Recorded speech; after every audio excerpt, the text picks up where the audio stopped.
What's up, hobbies? Welcome again to another trading card game, One Piece deck profile. Yes, I'm so sorry guys. I know I've been delayed with my deck profiles recently. Been busy with my life, and yeah, my latest upload was the Op5 case opening with my family.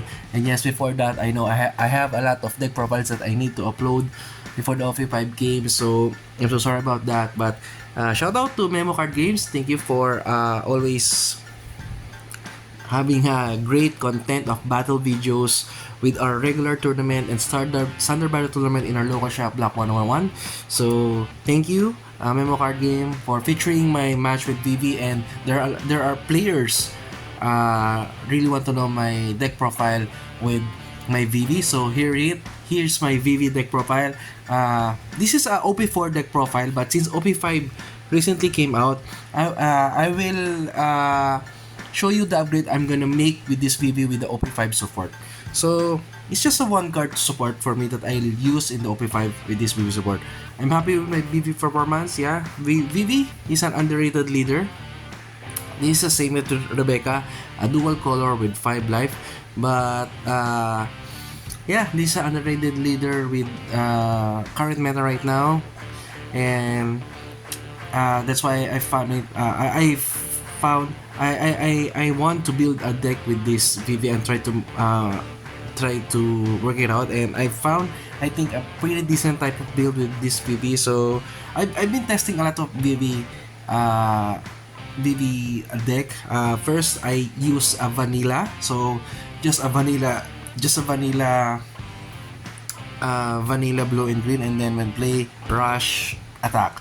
Next, I also built Straw Hat Vivi with I build a rush Vivi. I know Vivi can make your character rush with 2 dots, but I make another theme with Vivi with a pure rush deck with Zoro rush, Luffy rush, Shanks rush, and the recent ST10 Luffy rush, but it doesn't work out. But right now, my final build with this Vivi, a mix of Straw Hat and Alabasta, is a really decent type. As you can see, you can see my matches. My match been featured in Memo Card Games. I'll put out the link in the match. But yeah, alright, let's get into the deck profile. Alright, Vivi, what does it do? Vivi cannot attack, and you have starting with 5 life, a dual color with 5 life, but Vivi cannot attack. Okay. Once per turn, pay 2 dons. You can choose one of your character cards, and it gains rush. Then draw 1. Actually, it's draw 1 first, and then choose one of your cards. It gains rush for that turn. So it's a really great card, especially with my combination with this Straw Hat, Alabasta. Alright, let's get into it. First off, Gordon, this is from the Uta pack. Activate main, choose one of your opponent's character card, minus 3,000, and then put this at the bottom of your deck. Really decreasing your opponent's power is really helpful for this deck, because your key card on this deck is a Pell, which can carry or 3,000 or less, 4,000 or less characters. So decreasing your opponent's power will be a great help for having a win con for this deck. Okay, next, 1 Nami Searcher for Straw Hat. Why 1? I'll tell you later why 1, but I only play 1 Nami for this for a Searcher of Straw Hat.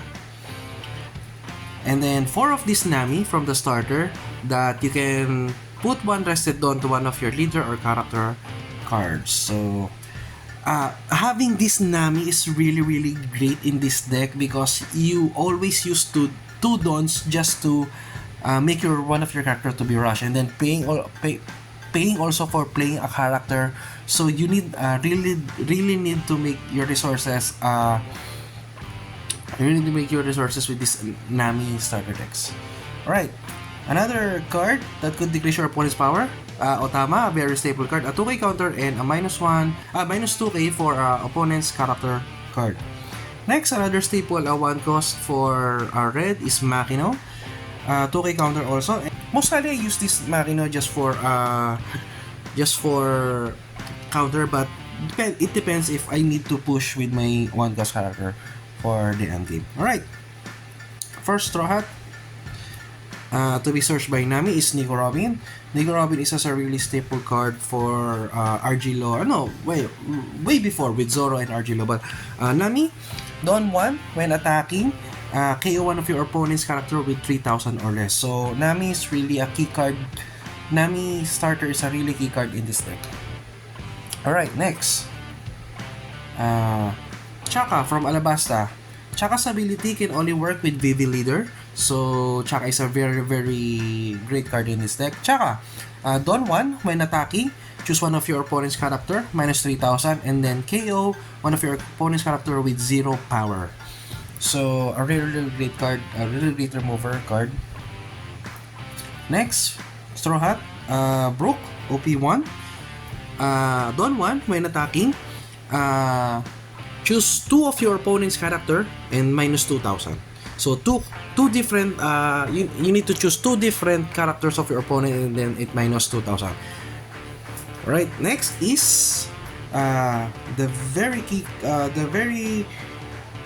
key card of this deck is Spell. Spell is when attacking, Don 1, when attacking, KO one of your opponent's character with 4,000 or less. So Nami is really stable and really the really key card of this deck because all of your characters need 1 Dawn when attacking so that their ability could trigger. Right? Nami is a really great card for this deck. This is your key card when using these pieces. Alright, for the big drop, I only have 3 big drop here. 2 Whitebeard 9.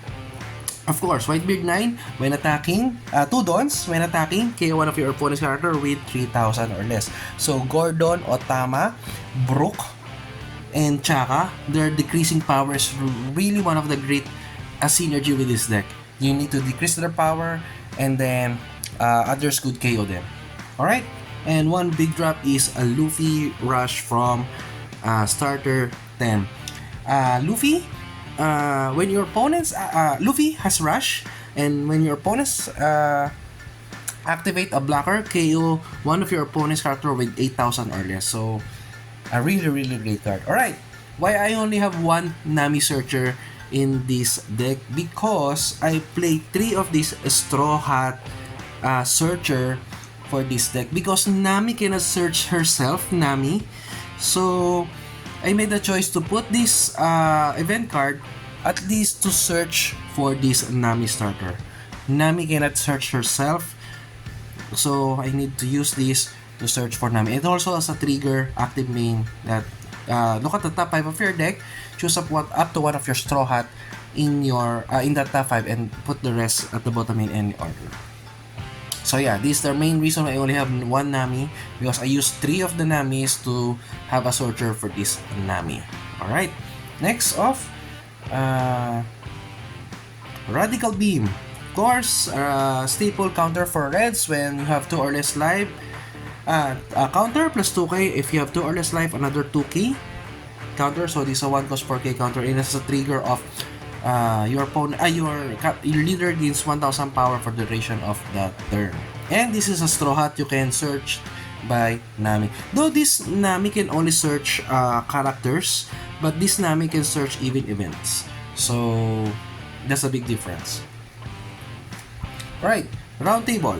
Round Table, minus 10,000. Active main, minus 10,000 of your opponent's character. So really great card for dealing with big costs from your opponent's card. So when you target Kaido 10, when you target Big Mom, you target Katakuri, for big drops so that your Chaka can still kill them, your Robin and Pel can still KO them. This for just a big drop, Round Table.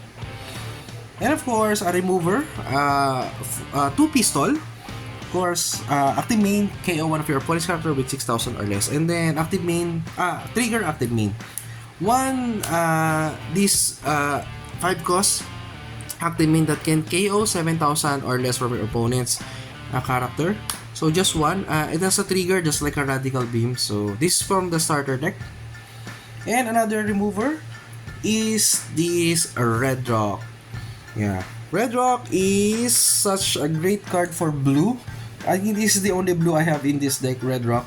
This is just because round table, you need to have at least characters for the round table to work. But if your opponent is a control deck and you don't have any character to work with, unless you have this Red Rock to bounce one of their big cost in their bottom of the deck. So this is the OP4 build that I used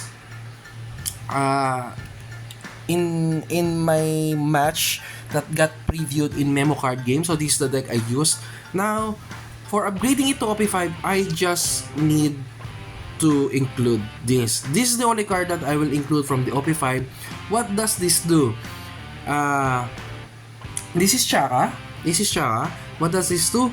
Dawn 1, activate main. You can put up to 2 of your rested Dawn to one of your leader or character card. It's same as Nami, but Nami is just only 1 Dawn, and Chaka can put up to 2 Dawns. So the combination would be when you play this and use when you play this cost 5, you can now use Nami's ability to put 1 Dawn to Chaka.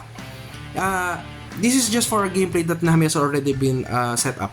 So when you play this, Nami has already been played, and when you play this 5 cost, use Nami's ability to put 1 Dawn to Chaka, and then use Vivi's leader ability to gain rush, and then use this ability to attach 2 Dawns to one of your characters or to this character. So this is a really great card because upon playing this deck without Nami, it's really hard for me to go for the kill or go for the control or go for the the aggro type. Without Nami, it's really hard because I really need that 1 Dawn for this for their ability to work. Yeah, from Robin to Whitebeard, all of their ability needs 1 Dawn to work. But now, Alabasta has a support with that dilemma of using the rested Dawn to one of your characters, and it's a really great. So this is the only OP5 support that I'll be using in this deck. So it's a matter of choice what will you take out to put this Chaka. But I think for me, I'm gonna take out this Luffy 10 because upon playing, I never really use this Luffy 10. It's just a situational character, and maybe 1 Brook and 1 Red Rock, so that I could put at least 3 Chaka in this deck. But up to you guys. So this is the idea that I'll be working on for the OP5 build of this Vivi. So that's it, guys. Thank you guys for watching, and yeah, I've been having fun with this Vivi deck.